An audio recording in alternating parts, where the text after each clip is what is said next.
Le duel final du 8e épisode de Pékin Express, sur les terres de l'Aigle Royal, diffusé ce jeudi sur M6, a été fatal à Jean-Claude et Axel. C'était le 4e jeu couperet d'affilée pour le grand-père et son petit-fils qui, cette fois-ci, se sont inclinés face à Jérémy et Fanny. Je n'étais pas du tout dans le même état d'esprit que les 3 autres fois, confie le jeune homme à 20 minutes. Bien sûr qu'on voulait rester et aller le plus loin possible, mais l'étape avait été très dure physiquement et mentalement. Je me disais que si je perdais, ce n'était pas bien grave. J'étais très triste tout en sachant que ça ne pouvait pas durer parce qu'on venait de passer une étape très éprouvante, confirme son papy, qui n'avait effectivement pas pu aller au bout du trek dans le désert de Wadi Rum, Jordanie. La France va être en deuil. Le binôme assure n'avoir aucun regret et avoir vécu une aventure exceptionnelle. Dans la famille, tout le monde est très fier de nous.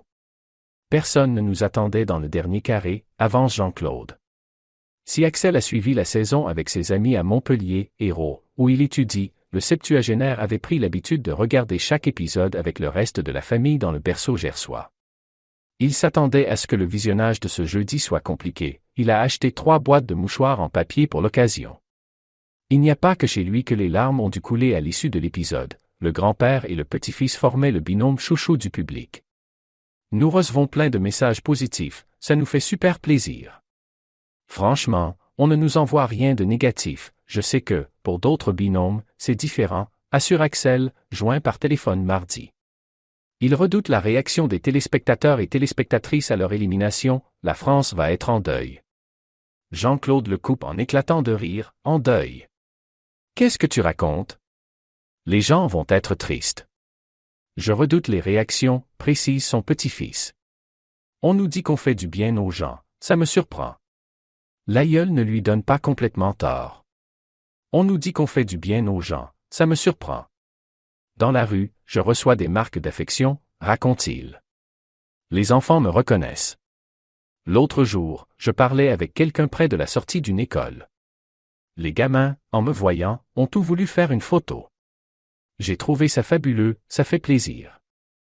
Mais je leur ai quand même dit que je n'étais pas content qu'ils passent leur soirée devant la télé.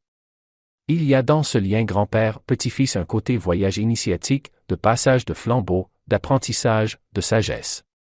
C'est une histoire qui est très chouette à observer, résumait Thierry Guillaume, le producteur de Pékin Express, avant le lancement de la saison.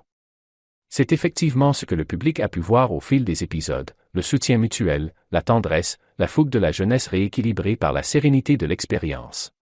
C'est une belle aventure, insiste Jean-Claude. J'écoute mon petit-fils avec une autre oreille. Il a grandi d'un seul coup. Il est devenu tout grand.